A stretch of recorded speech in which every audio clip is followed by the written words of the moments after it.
내가 오빠 집에 왜 가냐고! 시어머니는 말이 없었다. 대문 앞에 서 있는 며느리를 바라보며 손에 들고 있던 봉투를 천천히 뒤집었다. 두툼한 서류들이 바람에 흩날리며 마당에 떨어졌다.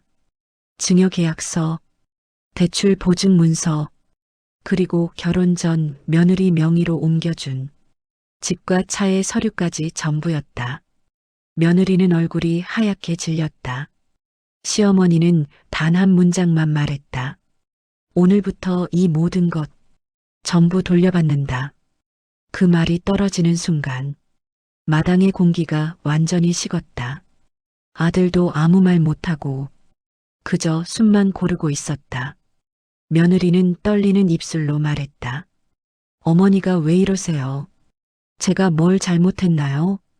시어머니는 며느리를 똑바로 바라봤다. 표정은 흔들림 없었다. 내가 친정만 챙기고 우리 집을 모른 척했지. 아들에게도 친정 이야기는 무조건 하고 시댁 이야기는 하지 말라고 했지. 내가 모를 줄 알았니? 집도, 차도, 돈도, 혼수도, 내가 가진 모든 것 다 우리 집에서 나갔다. 그걸 알면서도 너는 시댁 문을 절대 안 열었지. 며느리의 다리가 휘청였다. 아들은 엄마를 보며 말을 잇지 못했다. 시어머니는 마지막으로 말했다. 이제부터는 내 행동에 맞는 값을 받을 차례다. 마당에 떨어진 서류들이 바람에 흔들리며 서서히 방향을 바꿨다. 마치 그동안 묻혀있던 진실이 오늘을 기다린 듯 차갑게 드러나고 있었다. 시어머니가 서류를 뿌리기 전까지 며느리는 이 모든 사실을 몰랐다. 아니, 알면서도 모른 척했다고 보는 것이 맞았다. 결혼 당시 아들은 부모에게 말했다. 저 사람과 결혼하고 싶습니다. 집은 제가 열심히 벌어서 마련할게요. 그러자 시아버지는 고개를 저었다. 신혼집 정도는 부모가 해줄 수 있다. 애가 새로운 가정을 꾸리는데 기반을 못 만들어주면 그게 부모냐. 그 길로 아들은 서울 외곽이었지만 괜찮은 아파트 한 채를 받았다. 차도 받았다. 결혼식 비용조차 모두 시댁에서 부담했다. 며느리는 고개를 숙이며 말했다. 부담드려 죄송합니다. 정말 열심히 살게요. 두 분께 꼭 보답하겠습니다. 그때만 해도 시어머니는 며느리의 그 미소를 진심이라고 믿었다. 하지만 그 약속은 결혼식이 끝난 순간부터 조용히 무너졌다. 처음에는 바쁘다는 이유로 시댁 방문을 미뤘다. 어쩌다 시간을 내도 밥만 먹고 바로 일어섰다. 그리고 어느 날 아들은 우연히 며느리의 목소리를 듣게 됐다. 시댁이랑 너무 자주 얽히면 불편해. 친정은 자주 가도 괜찮아. 근데 시댁은 아니야. 절대 자주 가지 말자. 어머니랑 아버지한테는 그냥 바빠서 못 간다고 해. 그 말은 3년 동안 계속 이어졌다. 며느리는 친정에 갈 때만 밝게 웃었다. 아들도 그것을 알고는 있었지만 애써 모른 척했다. 가정을 지키고 싶다는 이유로 눈을 감았다. 그런데 며느리가 결정적으로 선을 넘은 사건은 단 한 가지였다. 며느리가 아들에게 말했다. 다른 데 가면 몰라도 시댁 이야기는 절대 하지 마. 우리 얘기만 하면 돼. 그 작은 문장 하나가 오늘을 부른 것이다. 시어머니가 먼저 이상함을 느낀 건 손자의 말 때문이었다. 아이가 소파에 앉아 그림을 그리다가 무심하게 말했다. 할머니, 아빠는 할머니 말을 별로 안 해. 엄마가 하지 말라고 했어. 엄마가 그러는데 친정 얘기만 하면 된대. 시어머니는 그 말을 듣고도 바로 반응하지 않았다. 아이가 잘못 들은 걸 수도 있다고 스스로를 달래며 고개를 끄덕였다. 하지만 며칠 뒤 시아버지는 일을 정리하다가 아주 우연히 며느리와 그녀의 친정엄마의 통화를 문 밖에서 듣게 됐다. 엄마, 나 지금 너무 스트레스 받아. 시댁에서 자꾸 부르는데 내가 왜 가야 해? 내가 받은 것도 없는데. 우리 쪽은 내가 다 챙기고 있는데 굳이 시댁까지 신경 써야 해. 시아버지는 그 말을 듣고 손에 들고 있던 물컵을 떨어뜨렸다. 바닥에서 깨지는 소리보다 며느리의 그 말이 더 크게 귓가를 때렸다. 받은 것이 없다고 정말 그렇게 생각하고 있었던 걸까? 신혼집도, 차도, 생활비도, 결혼 자금도, 심지어 며느리 친정에 급하게 필요했던 돈까지, 작게는 100만 원, 크게는 5천만 원까지 수없이 도와준 사람이 시댁이었다.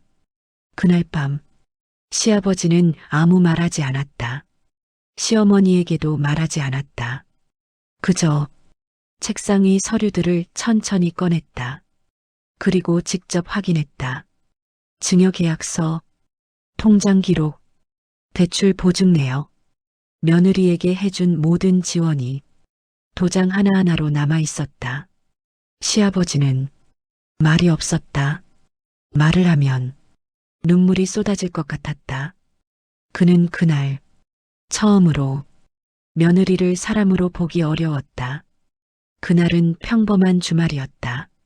시어머니는 며느리에게 오랜만에 같이 밥 먹자고 연락했다.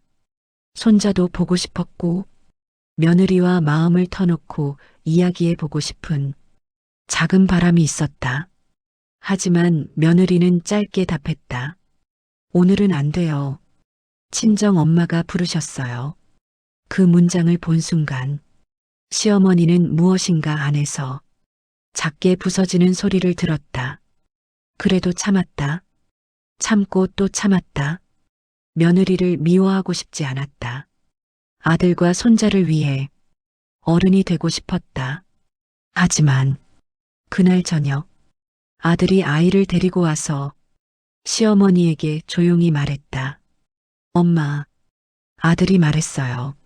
엄마는 어려운 분이라고 엄마 얘기하면 힘들어진다고 해서 말하지 말래요. 그래서 아들이 엄마한테 안 간대요. 시어머니는 잠시 눈을 감았다. 아들의 마음이 아니라 며느리의 말이 그대로 박혀 있다는 게 너무 선명하게 느껴졌다. 아이는 진실을 몰랐다. 그저 엄마가 시킨 말을 그대로 옮겼을 뿐이었다. 시어머니는 이제 확신했다. 며느리는 이 집을 가족으로 생각한 적이 없었다. 그날 밤 시어머니는 서랍을 열고 차근차근 서류들을 꺼냈다.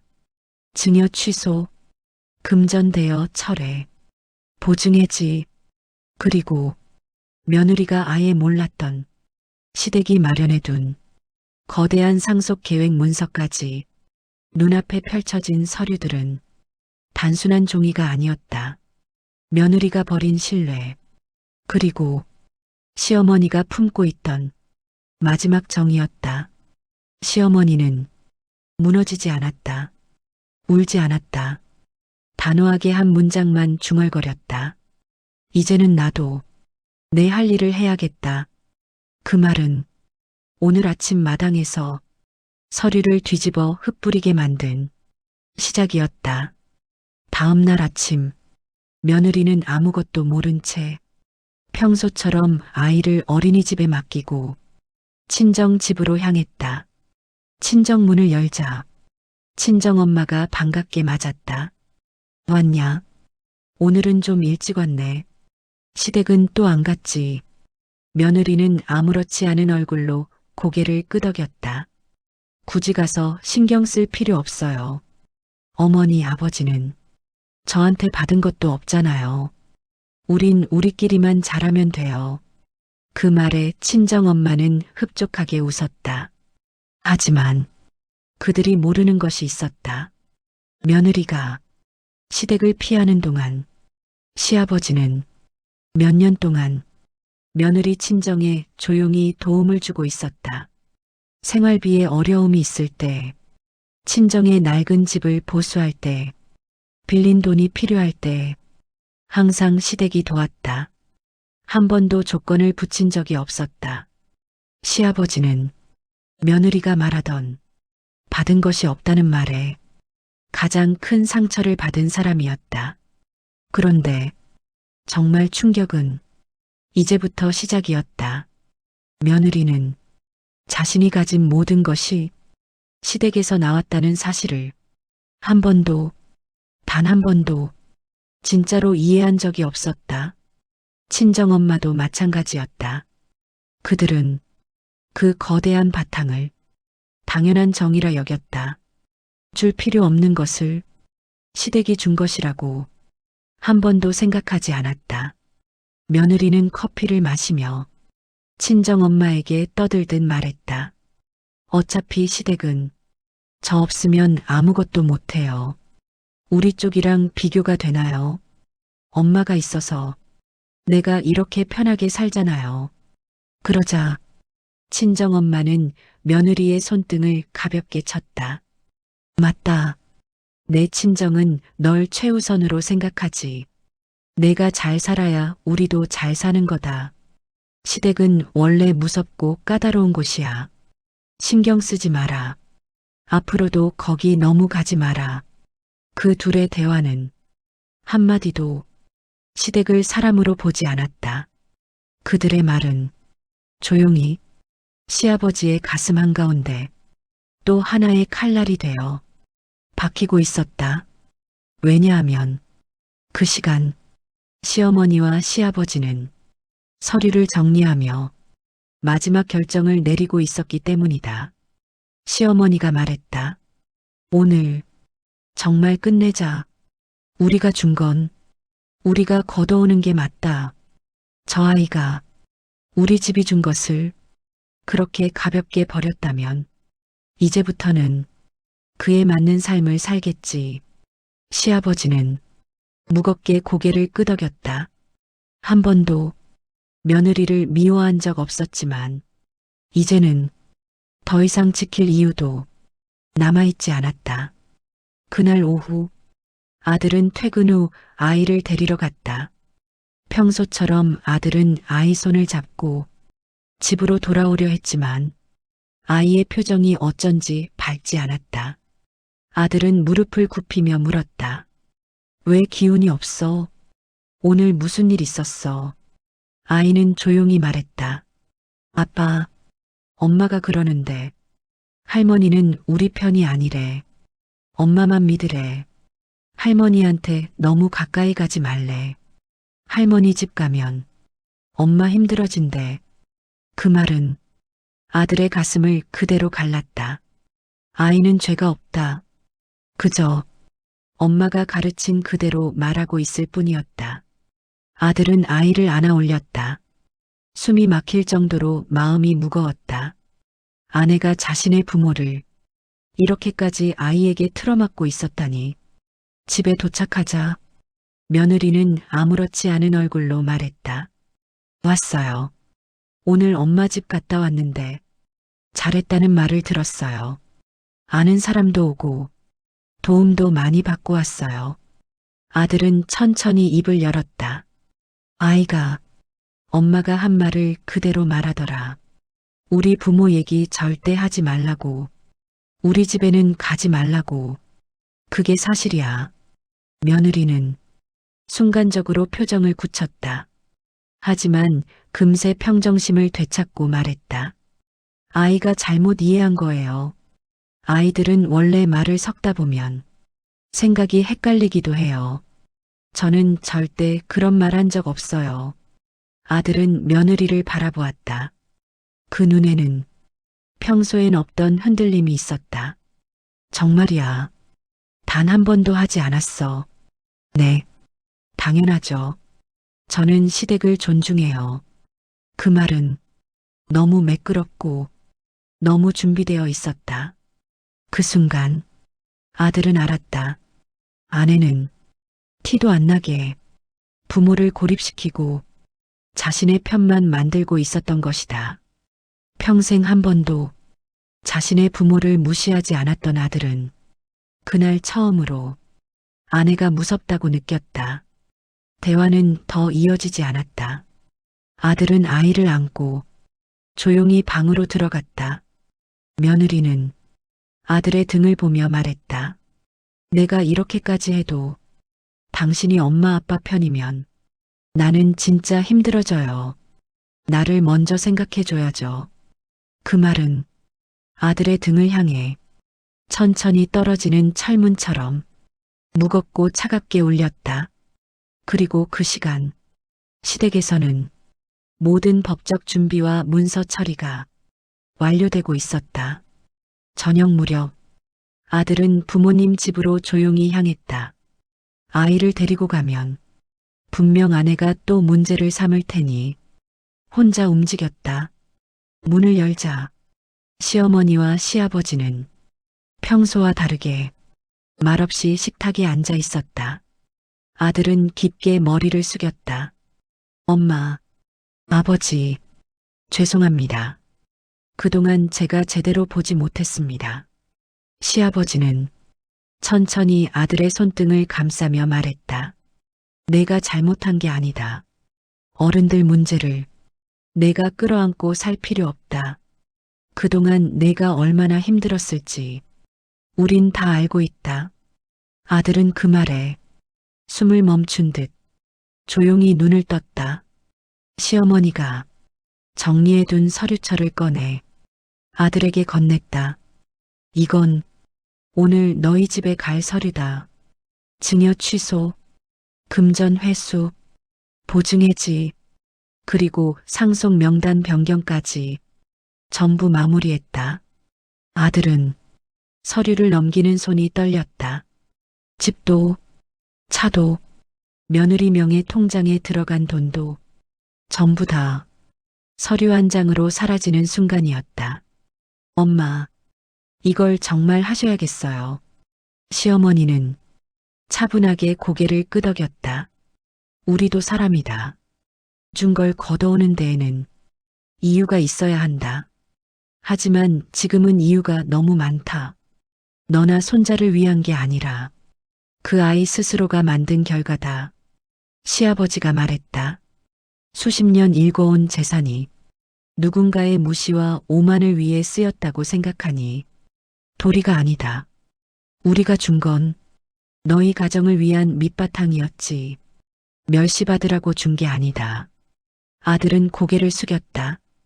입술이 떨리고 말이 나오지 않았다. 그런데 시어머니가 마지막으로 말했다. 지금이라도 내 아내가 잘못을 알고 다시 사람답게 행동하려 한다면 우린 기꺼이 품을 거다. 하지만 그렇지 않다면 우리가 도와줄 이유는 더 이상 없다. 아들은 그 말에 목이 꽉 막혀 겨우 답했다. 엄마, 제가 직접 말해보겠습니다. 그리고 정말 필요한 건 변명도 아니고 사랑한다는 말도 아니고 책임이라는 걸 아내가 깨닫게 하겠습니다. 그날 밤 아들은 집으로 돌아가기 전 집 앞에서 한참을 서 있었다. 이제 모든 것을 정면으로 마주해야 했다. 아들은 문을 열고 집 안으로 들어왔다. 현관 조명 아래 며느리는 팔짱을 낀 채 서 있었다. 아들이 들어오자마자 차갑게 물었다. 어디 갔다 왔어요? 왜 연락도 없이 나가요? 무슨 일 있어요? 아들은 천천히 신발을 벗으며 말했다. 부모님 댁에 다녀왔어. 나도 이제 정확히 알아야 할 것 같아서. 며느리는 입술을 삐죽이며 말했다. 또 시댁이야. 도대체 우리 집은 왜 시댁이 먼저야? 내가 그렇게까지 싫다고 했잖아요. 아들은 멀리서 등을 펴고 정면을 바라보며 말했다. 오늘은 내 말보다 사실이 먼저다. 그 말에 며느리는 비웃듯 말했다. 사실 사실이라면 내가 잘못한 게 뭐예요? 나는 우리 집 챙기고 내 부모님 챙겼어요. 당신은 이해 못해요. 딸 가진 집들이 얼마나 힘든지 내 입장 좀 이해해요. 아들은 그 말을 듣고 가슴이 무너졌다. 내 부모를 챙기는 건 당연해. 하지만 우리 부모를 무시하면 안 되지. 내가 한 말, 아이에게 한 말, 친정엄마와 통화한 말, 부모님이 하나도 모르실 거라고 생각했어. 며느리는 조금도 당황하지 않았다. 오히려 당당하게 목소리를 높였다. 내가 무슨 잘못이에요. 나도 편하고 싶었어요. 시댁은 부담돼요. 가면 눈치 보이고 집에 오면 기운 빠져요. 그래서 조금 멀리한 것뿐이에요. 그래도 당신하고 아이에게 문제 없잖아요. 그게 그렇게 큰 죄예요. 아들은 조용히 고개를 들었다. 부담됐다고, 눈치 보인다고, 그래서 내 마음대로 아이에게까지 가르친 거야. 우리 부모 얘기는 하지 말고 친정 얘기만 하라고. 며느리는 잠시 말을 잃다가 이내 표정을 굳혔다. 아이가 잘못 말한 거예요. 아이 말만 믿는 거예요. 나를 못 믿겠다는 거예요. 아들은 조용히 한 발짝 다가갔다. 내가 한 말, 부모님이 직접 들으셨어. 그리고 이제 모든 서류는 준비됐어. 집도, 차도, 내 명의로 넘어간 재산도 오늘 다 회수될 거야. 그때 며느리의 얼굴에서 피가 빠져나갔다. 손에 들고 있던 휴대폰이 바닥으로 떨어졌다. 뭐라고요? 무슨 회수요? 그걸 왜 가져가요? 제가 받은 게 뭐가 있다고 그래요? 그냥 결혼하면서 자연스럽게 저한테 온 거잖아요. 당연한 거잖아요. 아들은 한 단어씩 천천히 말했다. 당연한 건 내 태도였어. 재산은 당연한 게 아니었어. 며느리는 입술을 떨며 말했다. 당신, 진짜 내 편 아니구나. 당신도 나를 공격하네. 아들은 마치 다른 사람을 보는 듯 너무 오래 참고 너무 많이 넘겨준 자신이 혼자 바보 같았다. 편을 나눌 때가 아니야. 잘못을 바로 보는 게 먼저야. 하지만 내가 지금 말한 표정과 태도를 보니 부모님이 왜 결심했는지 이제야 알겠다. 그리고 마지막 문장이 떨어졌다. 진짜 중요한 건 이제부터 시작이야. 며느리는 더 이상 말이 나오지 않았다. 그 순간 현관 너머에서 초인종 소리가 울렸다. 시댁에서 보낸 직원이 도착한 것이었다. 초인종 소리가 멈춘 뒤 아들은 잠시 숨을 고르고 문을 열었다. 문 앞에는 정장을 입은 두 사람이 서 있었다. 시댁에서 오래 함께 일해온 법무사와 집 관리인이었다.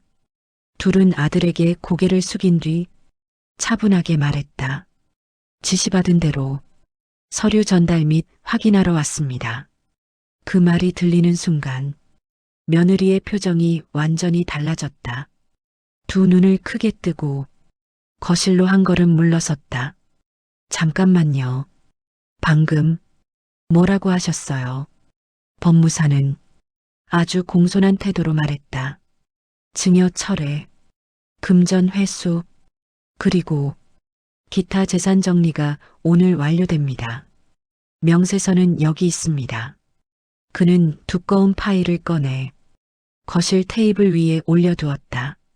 며느리는 숨을 들이키며 외쳤다. 이게 다 뭐예요?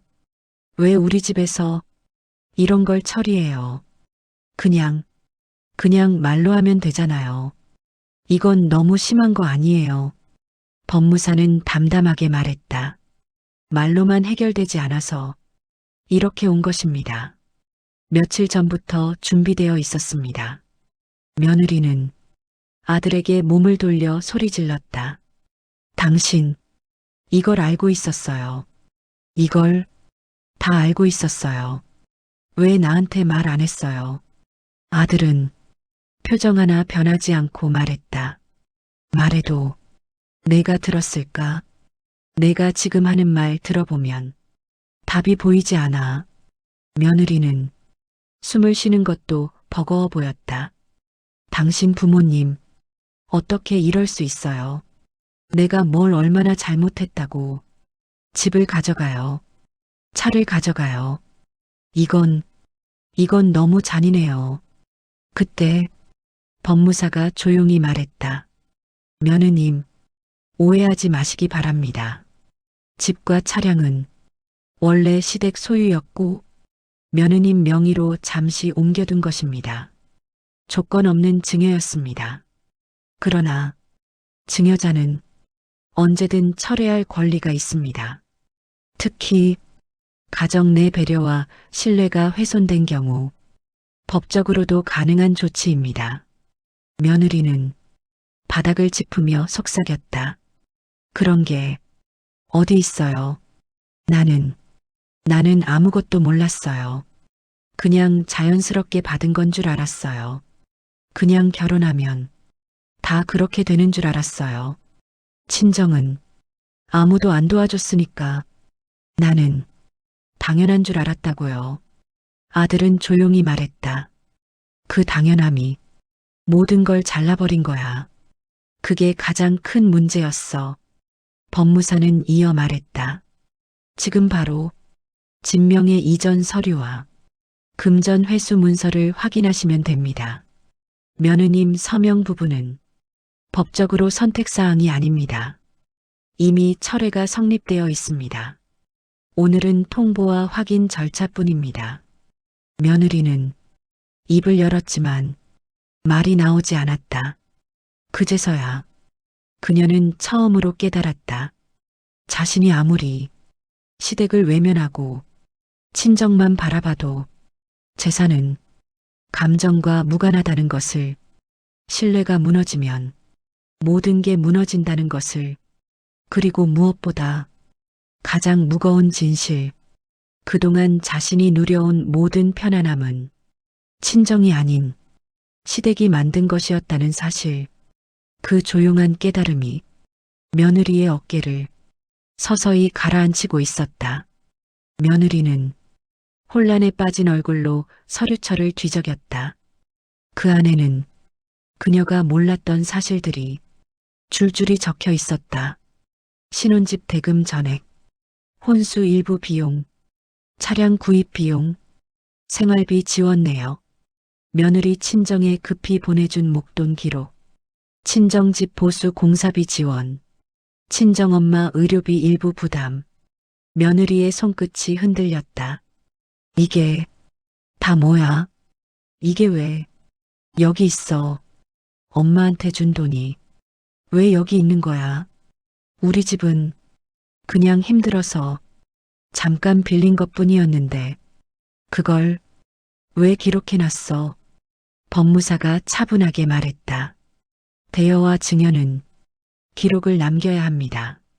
지출이 명확해야 당사자들이 불이익을 보지 않기 때문입니다. 모든 지원은 시댁에서 한 것입니다. 며느리는 도저히 믿을 수 없다는 듯 고개를 가로저었다. 아니야. 엄마는 그런 말 한 적 없어. 엄마는 우리 힘으로 버텼다고 했어. 그냥 정 떼지 않으려고 돕는 거라고 했어. 이렇게까지 큰 돈을 시댁에서 준 줄 나 정말 몰랐어. 아들은 며느리에게 조용히 말했다. 내가 몰랐던 게 문제가 아니야. 알려고 하지 않은 게 문제였어.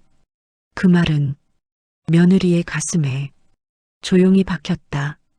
그때 문 밖에서 또 한 번 초인종이 울렸다.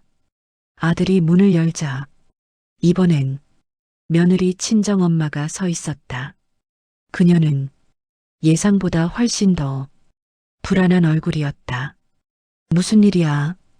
왜 시댁에서 사람이 왔다 갔다 해?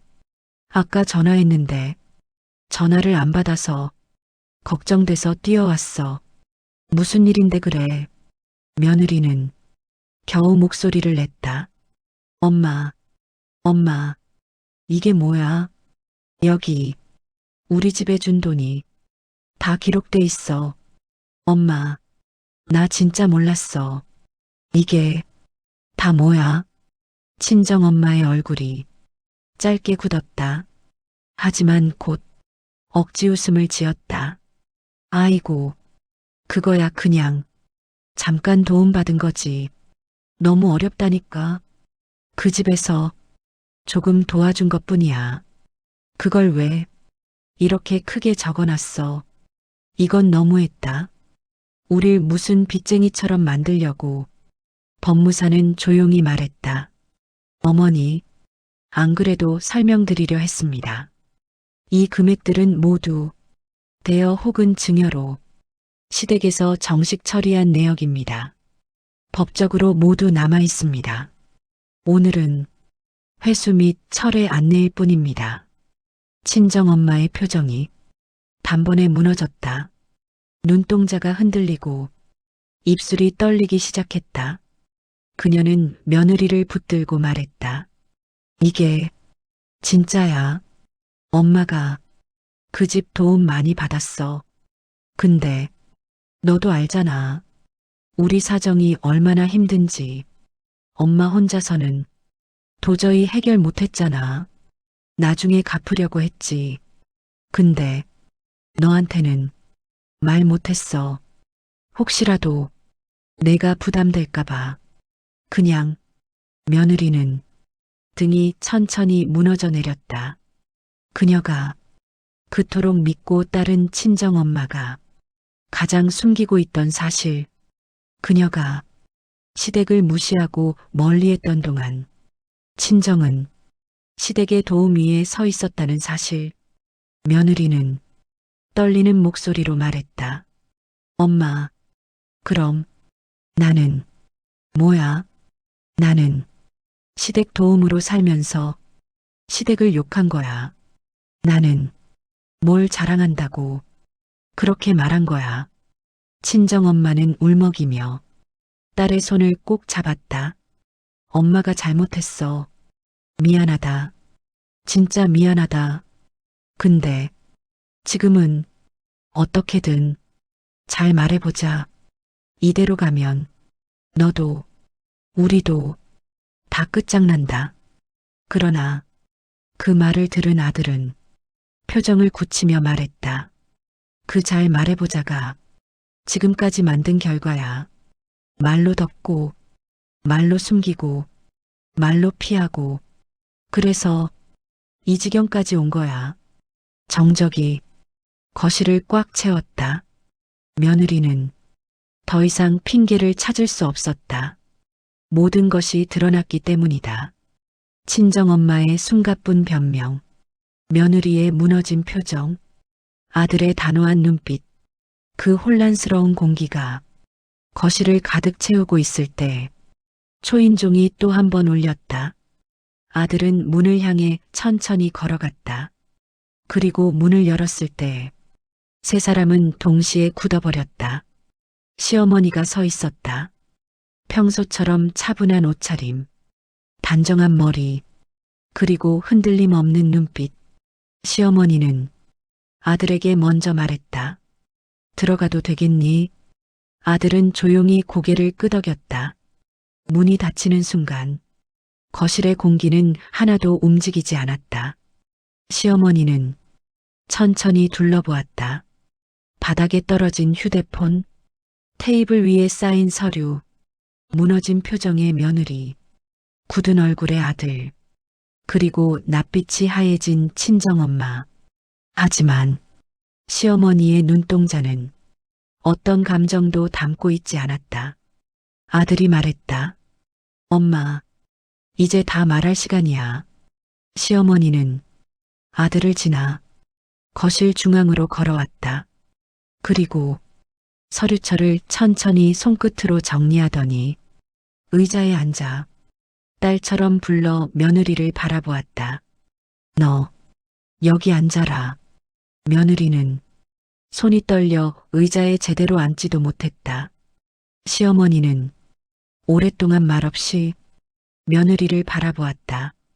눈빛에는 화도 없었고 원망도 없었다. 그저 이미 결론을 내려놓은 사람의 고요한 단단함만 있었다. 그 고요함이 오히려 더 무서웠다. 시어머니는 아주 부드럽고 아주 낮게 말했다. 나는 내가 우리 집에 불편할 수 있다는 걸 이해하려고 노력했다. 내가 친정을 챙기는 것도 당연한 일이라고 생각했다. 내가 힘들다는 말이 듣기 싫어도 참았다. 내가 웃고 살면 그게 최고라고 그렇게 생각하며 참고 또 참았다. 며느리는 숨을 제대로 쉬지 못했다. 시어머니는 눈을 한번 감았다가 천천히 뜨며 말했다. 하지만 오늘 알았다. 불편해서 피한 게 아니라 무시해서 피한 거였다는 걸. 우리 집을 가족으로 생각한 적이 단 한 번도 없었다는 걸. 친정엄마가 급히 말했다. 어머니, 오해가. 하지만 시어머니는 잠시 고개를 돌려 친정엄마를 바라보았다. 그 눈빛 하나로 친정엄마의 입은 더 이상 열리지 못했다. 시어머니는 다시 며느리를 바라보았다. 내 말들을 우리가 못 들을 줄 알았니?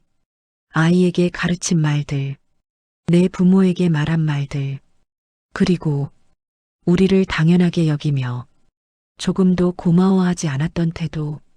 그건 실수도 아니고 몰라서도 아니고 그냥 내 마음이 그렇게 흐른 거다. 며느리는 울먹였다. 어머니, 저는 진짜 그런 뜻이 아니었어요. 저는 시어머니는 그 말을 잘랐다. 뜻이 아니었으면 말이 그렇게 나오지 않는다. 진심이 아니었으면 3년 동안 같은 행동을 하지 않는다. 며느리의 어깨가 조용히 떨어졌다. 그리고 그 다음 말이 방 안 전체의 공기를 뒤틀었다. 내가 우리 집을 버렸으니 우리도 너를 버릴 수 있다. 친정엄마가 소스라치게 놀라며 말했다. 어머니, 그렇게까지는. 시어머니는 단호하게 말했다. 가족이면 가족답게 해야 한다. 내 딸은 우리에게 그렇게 하지 않았다. 이미 선택은 내 딸이 했다. 우리는 그 선택에 따라줄 뿐이다. 며느리는 눈물이 귀 밑으로 떨어지기 시작했다. 더는 말로 막을 수도, 핑계를 붙일 수도, 누굴 탓할 수도 없었다. 그 순간 침묵 속에서 아들만이 며느리를 바라보고 있었다. 그 눈은 울지 않았지만 무너져 있었다. 거실의 공기는 더 이상 움직이지 않았다. 숨도, 눈물도, 말도 모두 한자리에 고여 있었다. 시어머니는 여전히 며느리의 눈을 똑바로 바라보며 말했다. 나는 오늘 내게 묻고 싶다. 너는 우리 집을 가족이라고 생각한 적이 있었니? 며느리는 입술을 세게 깨물었다. 대답은 나오지 않았다. 대답을 할 수가 없었다. 시어머니는 대답을 강요하지 않았다. 그 대신 서류철 한 장을 꺼내 테이블 위에 내려놓았다. 이건 내가 결혼할 때 우리가 내 앞으로 증여했던 집이다. 너는 이걸 당연한 권리라고 생각한 것 같다. 며느리는 고개를 떨군 채 울먹였다. 그런 뜻 아니었어요. 정말 아니었어요. 제가 어머니 힘들게 하려고 그런 게 아니에요. 제가 생각이 짧았어요. 시어머니는 그 울음조차도 흔들리지 않았다. 짧았다는 말로 3년을 지울 수 있을까? 3년 동안 내가 한 말, 내가 시킨 말, 내가 만든 거리, 그걸 한 문장으로 덮을 수 있을까? 며느리는 갑자기 의자에서 일어나 바닥에 무릎을 꿇었다. 친정엄마도 놀라 급히 딸의 팔을 붙잡았다. 아이고, 얘가 왜 이래? 무릎 꿇을 일이 아니야. 어머니, 이 아이가 진심으로 반성하고 있어요. 한 번만 다시 기회 주시면. 시어머니는 친정엄마의 말을 차분하게 끊었다. 반성은 받는 사람이 느껴야 반성이다. 지금 내 딸이 무릎 꿇는 건 재산 때문이지 우리가 아프다는 걸 위로하는 게 아니다. 그 말에 며느리의 어깨가 한번 크게 흔들렸다. 그제야 자신이 왜 울고 왜 무릎을 꿇었는지 스스로도 정확히 깨달아 버린 것이다. 울음이 가슴 깊은 곳에서 밀려 올라왔다. 어머니, 정말 죄송합니다. 저 잘못했어요. 제 잘못이에요. 당연하다 생각한 거 제가 너무 몰랐어요. 아이한테 그런 말한 것도 진짜 잘못했어요. 앞으로는 절대 그러지 않을게요. 저 다시 잘할게요. 그러니까 집만은 마지막 문장에서 시어머니의 눈빛이 조금 더 차가워졌다. 봐라, 반성하는 이유가 딱 거기서 멈추지 않니? 며느리는 입술을 깨물었다. 그 말은 반박할 수도 도망갈 수도 없는 정답이었다. 아들은 그 모습을 말없이 바라보았다. 그 눈에는 안타까움과 포기와 아들로서의 상처가 모두 뒤섞여 있었다. 시어머니는 조용히 말했다. 내가 진심으로 가족이 되고 싶었다면 이런 날은 오지 않았을 것이다. 우리는 널 내치려는 게 아니다. 하지만 너 스스로가 만든 결과는 내가 감당해야 한다. 그리고 드디어 마지막 문장이 내려왔다. 오늘로 내 앞으로 나간 모든 재산은 철회된다. 하지만 그것 때문에 울지 말아라. 우리가 진짜 묻고 싶은 건 딱 한 가지다. 앞으로 우리 아들과 손자를 어떻게 대할 거냐는 것이다. 그 한 문장만이 며느리를 완전히 무너뜨렸다. 눈물이 바닥에 떨어졌다. 머리가 바닥에 닿았다. 말이 나오지 않았다. 이제 그녀는 처음으로 재산이 아니라 가족이라는 단어에 무릎을 꿇은 것이었다. 밤새 울다 지친 며느리는 해가 떠오르기도 전에 눈을 떴다. 거실은 조용했다. 바닥에는 아직도 어젯밤 눈물이 스며 있는 흔적이 남아 있었다. 친정엄마는 며칠 전처럼 당당하지 않았다. 말없이 딸의 손을 잡고 있었다.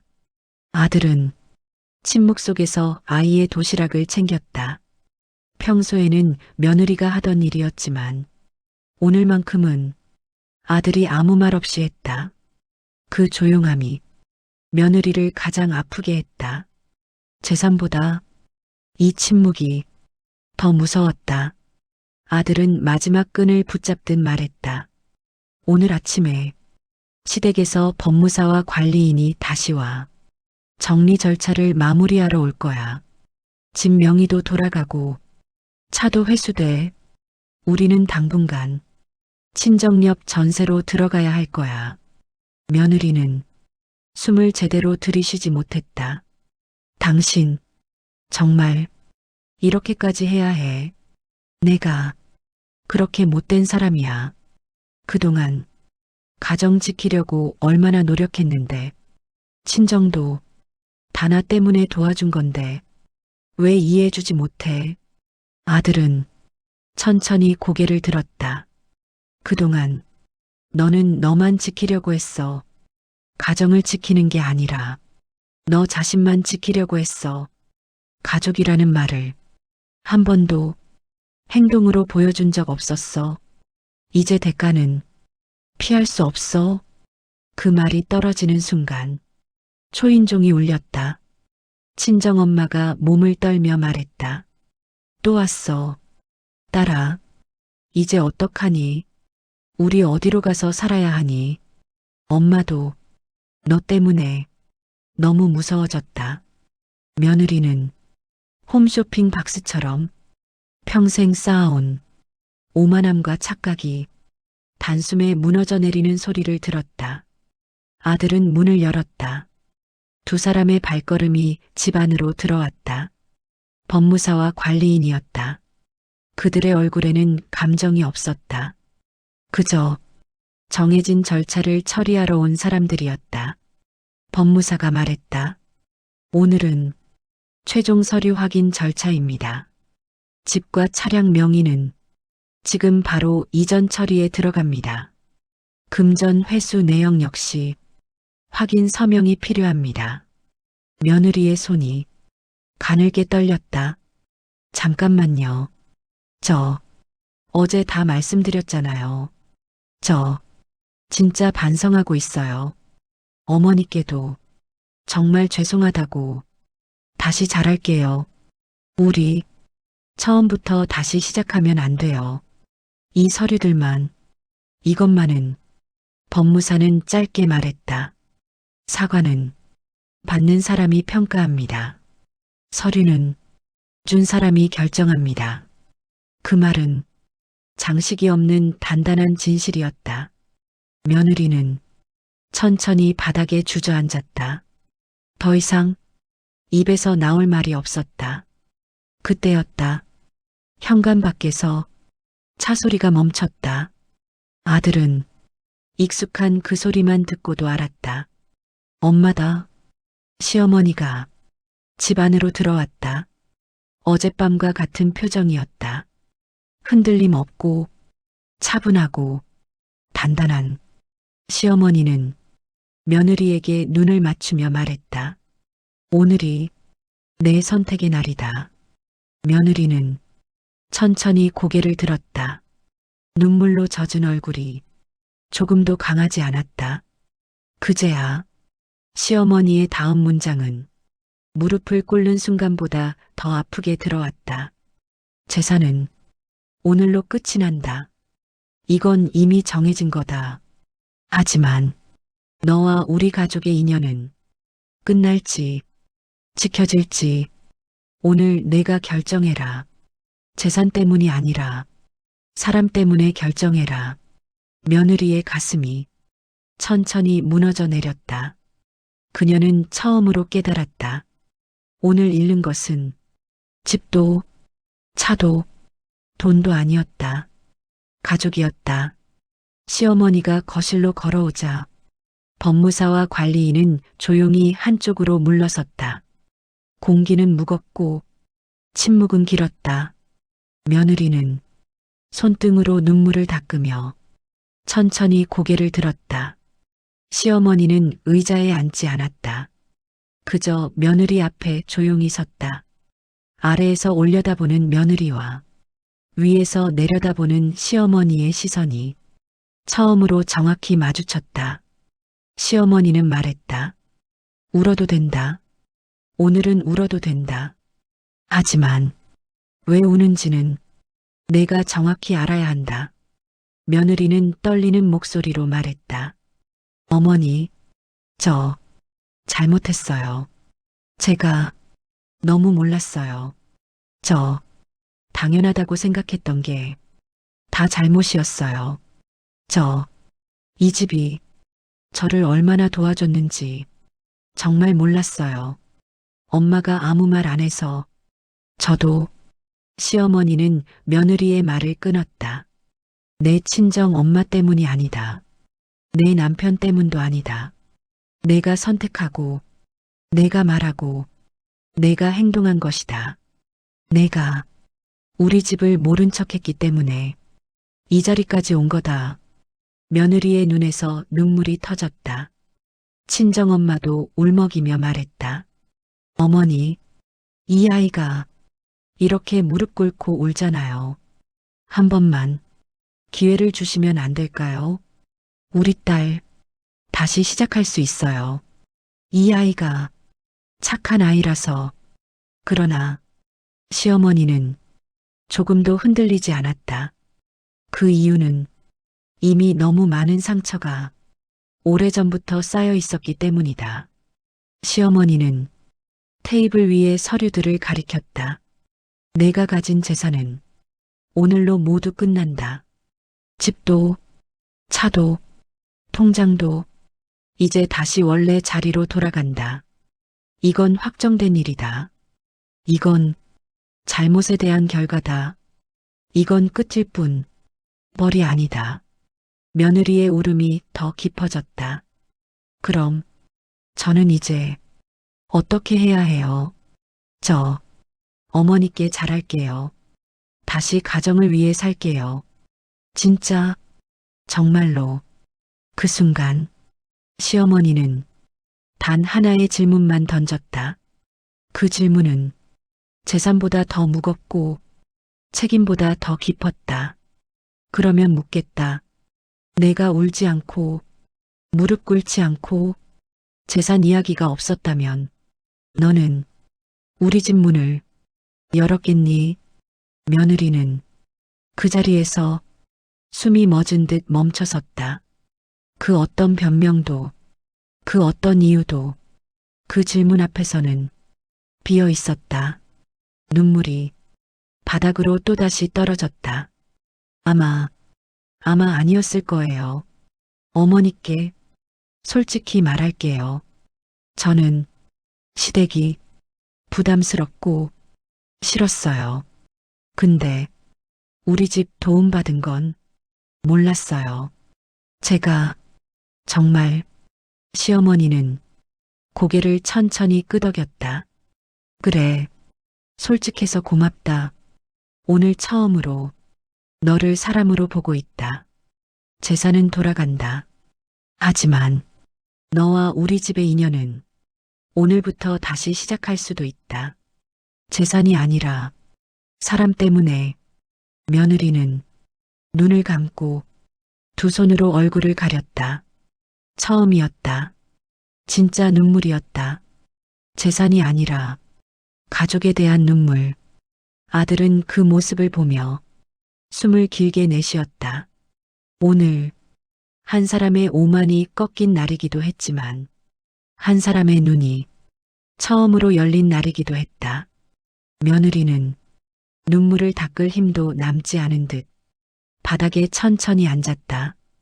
친정엄마는 딸의 어깨를 붙잡고 울고 있었고 법무사와 관리인은 조용히 서류만 확인하고 있었다.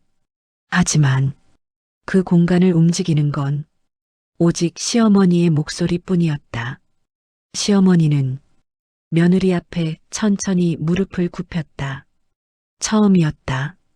며느리도 친정엄마도 숨조차 멈췄다. 일어나라. 바닥은 내가 있을 곳이 아니다. 며느리는 말을 잃고 시어머니를 바라봤다. 시어머니는 며느리의 손을 잡아 천천히 일으켜 세웠다. 따뜻함도 있었고 단호함도 있었다. 재산이 아니라 내가 어떤 사람인지 오늘 처음 봤다. 울며 변명할 때는 하나도 안 보였는데 울며 인정할 때는 보였다. 며느리는 말없이 고개를 숙였다. 오늘 처음으로 자신이 얼마나 철없었는지, 얼마나 단순하게 생각했는지, 얼마나 많은 사람을 아프게 했는지 전부 깨달아 버렸다. 시어머니는 말했다. 집은 가져간다. 차도 가져간다. 그동안 도왔던 돈도 다 정리된다. 이건 이미 끝난 일이다. 그 말은 잔인할 정도로 담담했다. 하지만 그 안에는 어떤 미움도 나쁜 의도도 없었다. 그냥 정이었다. 시어머니는 며느리의 양손을 감싸며 말했다. 하지만 가족은 재산이 아니다. 그건 오늘부터 내가 다시 쌓는 것이다. 내가 우리 집 문을 열면 우린 그 문을 닫지 않는다.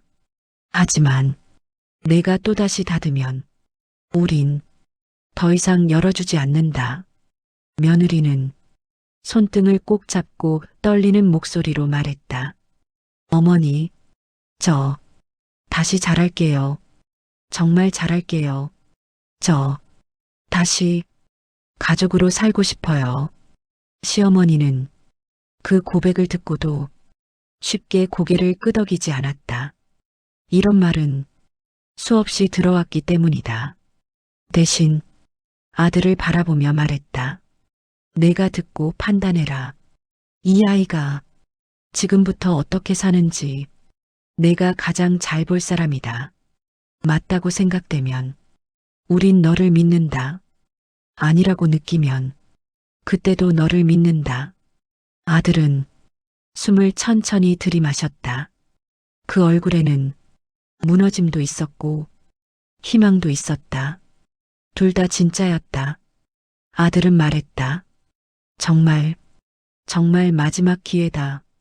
우리 이 집에서 다시 시작할 수 있을지 나는 아직 모르겠다.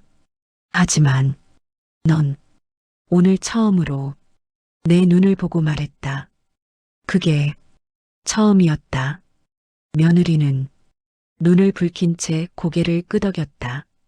네, 저 진짜로 바뀔게요. 저 다시 시작할래요. 가족을 처음부터 다시 배울게요. 친정엄마는 딸의 등 뒤에서 흐느꼈다. 그녀도 처음으로 후회했다. 딸이 시댁을 멀리하게 만든 건 딸만의 잘못이 아니었다는 걸 이제야 깨달았다. 시어머니가 마무리 지었다. 좋다. 그럼 오늘은 잘못을 알았다는 걸 우리가 확인한 날이다. 내일부터는 바뀌겠다는 걸 우리가 볼 날이다. 그리고 아주 작은 미소를 지었다. 이 집은 아직 끝나지 않았다. 그 말은 어떤 재산보다 무거운 가치였다. 절차는 그날 아침 조용히 마무리되었다. 집 명의는 다시 돌아갔다. 차량도 회수되었다. 그동안 며느리 명의로 넘어갔던 지원금과 친정 쪽으로 흘러간 금전도 전부 정리되었다. 서류가 모두 정리된 뒤 법무사와 관리인이 집을 나서자 집안은 마치 폭풍이 지나간 뒤처럼 이상하리만큼 고요했다. 하지만 그 침묵은 두려운 침묵이 아니라 정리를 끝낸 뒤에 새로운 공기였다. 시어머니는 조용히 말했다. 이제 진짜 남은 건 너희 셋이다. 재산이 아니라 사람이다. 재산은 오늘 끝났지만 가족은 오늘부터 다시 시작할 수도 있다. 아들은 잠시 눈을 감았다가 천천히 며느리의 손을 잡았다. 그 손은 어제와 달랐다. 무겁고 뜨겁고 깨달음이 있었다. 며느리는 흐느끼며 말했다. 나 이제야 알겠어요. 내가 얼마나 잘못 살았는지, 얼마나 오만했는지, 얼마나 많은 걸 당연하다고 여겼는지. 저 정말 바뀔게요. 저 정말 가족으로 살고 싶어요. 시어머니는 그 말에 부드럽게 고개를 끄덕였다. 그래, 그 말이면 충분하다. 이제부터 보여줘라. 말이 아니라 삶으로. 친정엄마는 그제야 자리에서 일어나 시어머니 앞에 고개를 깊게 숙였다. 저도 정말 죄송합니다. 제가 이 아이를 잘못 가르쳤습니다. 저도 시댁 도움받으며 아무 말도 안 했고 이 아이에게 무게를 더하게 만들었습니다. 앞으로 두 분께 폐 안 끼치겠습니다. 딸도 다시 배우게 하겠습니다. 시어머니는 잠시 그녀를 바라보다 짧게 말했다. 이제부터는 그렇게 하면 된다. 지나간 일은 여기서 끝내자. 그 말은 넓지도 화려하지도 않은 작은 리셋이었다. 하지만 그 작은 리셋 하나가 모든 관계를 처음부터 다시 세우는 기반이 되었다. 아들은 아이를 데리고 거실로 나왔다. 아이는 눈을 비비며 말했다. 아빠, 오늘 어디가? 우리 할머니 집 가. 아들은 그 말에 피식하고 웃어버렸다. 며느리도 눈가를 훔치며 아이를 안았다. 그래, 가자. 오늘 엄마가 먼저 문 두들릴게. 아이의 손을 잡고 들어올 때와 전혀 다른 표정으로 문을 나서는 며느리를 보며 시어머니는 조용히 중얼거렸다. 그래, 이제 시작이다.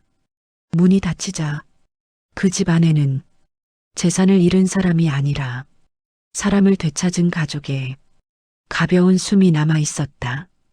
오늘 일어난 일은 벌이 아니었다. 심판도 아니었다. 오늘은 한 사람이 자신의 중심을 바로 세우는 날이었고 한 가정이 다시 가족이 되는 날이었다. 오늘 사연이 조용한 위로로 남았다면 좋겠습니다. 지금 이 순간에도 자리를 지키며 하루를 버티고 계신 여러분 정말 수고 많으셨습니다. 여러분의 하루는 그 자체로 의미가 있습니다. 그리고 오늘 사연의 주인공 다인에게 따뜻한 한 줄 남겨주신다면 그 마음이 누군가에게 큰 힘이 될 것입니다. 앞으로도 이런 이야기를 함께 듣고 싶으시다면 구독과 좋아요가 큰 응원이 됩니다. 여러분의 관심이 이 채널을 이어가는 힘이 됩니다. 오늘 하루도 평안하시길 바랍니다. 사연 라디오였습니다.